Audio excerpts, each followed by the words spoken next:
Bukod sa pagdiriwang sa Pista ng Poong Nazareno, isa rin sa inaabangan ng mga Pilipino ang Sinunog Festival sa Cebu ngayong Enero.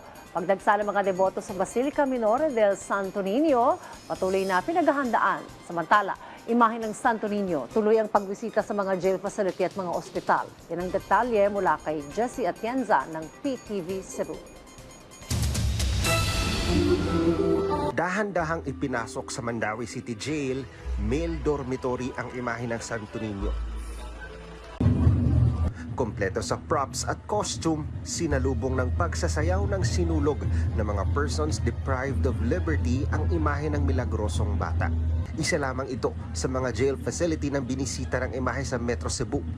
Ayon sa pamunuan ng Order of St. Augustine, mahalaga para sa mga PDL at maging sa mga pasyente sa mga ospital na masilayan ang nasabing imahe. Yes, so the pilgrim image was received warmly, no, bisag ulan-ulan.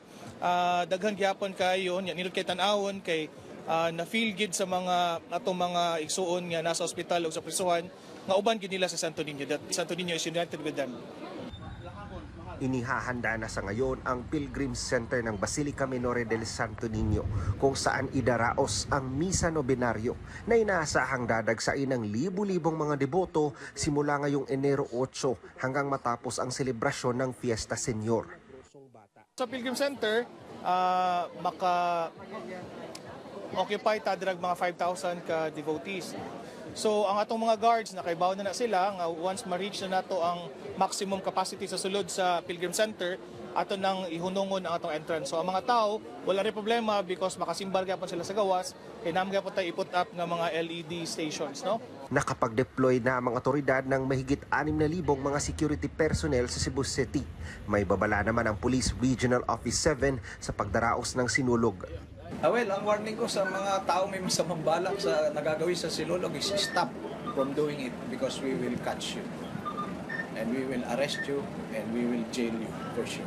Well, ang ating message sa publiko is come and see the grandest parade of the Philippines, the Sinulog. You will be safe, you will be secure, and of course you will enjoy the activities and you will feel good because this is a religious activity.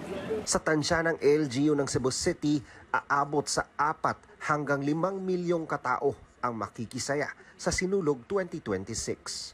Mula sa PTV Cebu, Jessie Atienza para sa Pambansang TV sa Bagong Pilipinas.